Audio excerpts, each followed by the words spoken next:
कैसे हैं दोस्तों। उम्मीद करता हूँ आप लोग अच्छे ही होंगे और आप सभी को फिर से अपने चैनल देवराज में फिर से एक बार हम स्वागत करते हैं। दोस्तों, आज हम बात करेंगे भारत के एक अभिन्न अंग जिसे हम लोग बहुत कम ही सुर्खियों में देखते हैं, जो भारत और पाकिस्तान के मध्य गुजरात राज्य में स्थित है, जिसे हम सरक्रिक के नाम से भी जानते हैं, जो भारत पाकिस्तान के बीच में एक विवादित सीमा के रूप में जिसे हम जानते हैं। सरक्रिक जो अरब सागर से लेकर सिंध प्रांत एवं कच्छ के मध्य होते हुए गुजरात के रन ऑफ कच्छ तक फैला हुआ 96 किलोमीटर लंबा एक सीमा रेखा है, जो भारत और पाकिस्तान के बीच हमेशा ही विवाद का कारण बना हुआ रहता है। इसका मुख्य कारण है कि यहाँ पर कोई भी अस्थायी रूप से बारबंदी नहीं की गई, अर्थात तार का फेंसिंग नहीं किया गया, क्योंकि इस क्षेत्र का भौगोलिक दशा काफ़ी ही प्रतिकूल रहता है, क्योंकि इस क्षेत्र में वर्ष के 8 महीने से ज़्यादा समय के लिए पानी भरा हुआ रहता है तथा शेष समय में यह जगह काफ़ी ही कीचड़ युक्त हो जाता है, जिसमें किसी भी प्रकार का फेंसिंग करना संभव नहीं है। दोस्तों, हम समझते हैं कि क्रीक क्या होता है। क्रीक अर्थात सागर के द्वारा किनारे तट को काटकर अंदर तक प्रवेश कर जाना, जिसे हम क्रीक के नाम से जानते हैं। गुजरात राज्य में कई सारे क्रीक हैं, जैसे वेनवरी क्रीक, पीर Sanil creek, पेवरिया creek, pandal creek और सर क्रीक। इन सबों में सबसे महत्वपूर्ण है सर क्रीक, क्योंकि इसका मुख्य कारण है कि यह एक तो काफ़ी लंबा क्रीक है जो तकरीबन 96 किलोमीटर तक फैला हुआ है, और दूसरा कारण है भारत पाकिस्तान के ठीक बीच में होना, जो कि अरब सागर से आरंभ होता है और पिलर नंबर 1175 तक फैला हुआ है, जिसमें हम विवादित क्षेत्र को देख सकते हैं जो भारत पाकिस्तान के बीच स्थित है। इस विवाद का मुख्य कारण है कि भारत इसमें रेड लाइन को भारत पाकिस्तान को सीमा रेखा मानता है, जबकि पाकिस्तान ग्रीन लाइन को। इसका मुख्य कारण है कि पाकिस्तान चाहता है वो ज़्यादा से ज़्यादा क्षेत्र को अपने अंदर कर सके, लेकिन अगर रेड लाइन को माना जाए तो जो भारत और पाकिस्तान के बीच मध्य जो नदी है उसको बीच से, अगर हम अंतर्राष्ट्रीय कानून को भी माने तो उनका भी कहना यही है कि अगर कोई दो देशों के बीच किसी नदी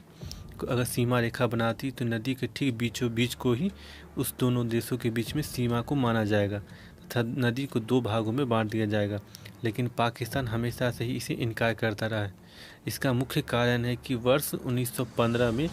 जब पाकिस्तान और भारत का विभाजन नहीं हुआ था और देश गुलाम था, तो उस समय तत्कालीन सिंध प्रांत के राजा ने एक मानचित्र जारी किया जिसके अंतर्गत सरक्रिक को सिंध प्रांत का भाग माना, तथा वर्ष 1925 में ब्रिटिश सरकार ने जब अपना मानचित्र जारी किया तो उसमें सरक्रिक को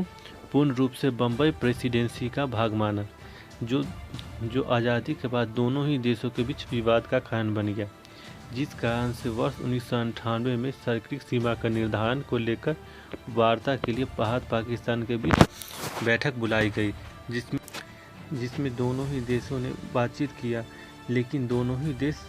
इस बात पर सहमत नहीं हो पाए, क्योंकि पाकिस्तान हमेशा से ही उसकी जिद रहती है कि वह ग्रीन लाइन को ही भारत का पाकिस्तान के बीच सीमा रेखा को माने, जो भारत कदापि उसे नहीं दे सकता, क्योंकि इसे देने का अर्थ हुआ क्या कि भारत ग्रीन लाइन के उस पार की पूरी भूमि तो देगा ही देगा, और नदी का क्षेत्र देने के साथ साथ वह अरब सागर के 640 किलोमीटर स्क्वायर का भी पानी अरब सागर के क्षेत्र को भी देना पड़ेगा, जो भारत के लिए काफ़ी ही मुश्किल खड़ी कर सकती है, क्योंकि यह पाकिस्तान के क्षेत्र के अंतर्गत आ जाएगा। क्योंकि अंतर्राष्ट्रीय कानून कहता है कि अगर किसी देश की सीमा रेखा से उसे 200 नॉटिकल माइल्स तक की दूरी तक समुद्र में पूर्णतः उसका कंट्रोल होता है, तथा वह इस क्षेत्र में किसी भी प्रकार का आर्थिक गतिविधि को कर सकता है तथा सैन्य कार्यवाही को भी अंजाम दे सकता है, तथा भारत के गुजरात में स्थित बहुत सारे नगरों एवं बहुत सारे प्लांटों एवं भारत के कई सारे महत्वपूर्ण स्थानों पर वह पूर्णतः निगरानी कर सकता है, तथा वह जो जैसे हालात में भारत के लिए काफ़ी समस्याओं को उत्पन्न कर सकता है। इसलिए भारत कभी भी उस क्षेत्र को नहीं दे सकता है। अगर वो रेड लाइन को माने तो वह 640 किलोमीटर स्क्वायर क्षेत्र अरब सागर जो स्थित है वो भारत को मिल सकता है, तथा भारत उसे अपने आर्थिक गतिविधियों के लिए भी उपयोग कर सकता है। और यह क्षेत्र काफ़ी ज़्यादा मछली उत्पादन के लिए भी प्रसिद्ध है, क्योंकि यह एशिया में सर्वाधिक मछली का उत्पादन किया जाता है। वैसे तो इस क्षेत्र में मछली उत्पादन के एवं मछली पकड़ने पर पूर्णतः प्रतिबंधित किया गया है, लेकिन कई बार भारतीय मछुआरे एवं पाकिस्तानी मछुआरे इसमें गुपचुप तरीके से यहाँ मछली पकड़ने आते हैं तथा वह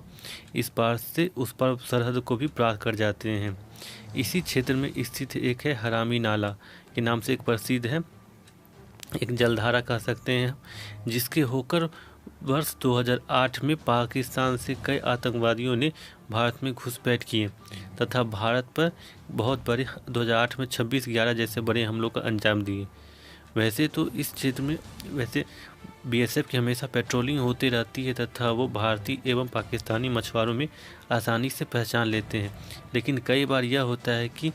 भारतीय मछुआरे अगर गलती से पाकिस्तानी सीमा में प्रवेश कर जाते हैं तो पाकिस्तानी सेना उन्हें पकड़ लेती है तथा उन्हें कई बार प्रताड़ित करती है, उन्हें जेल में कई वर्षों तक बंद रखती है तथा उनकी नावों को वो अपने अंदर रखकर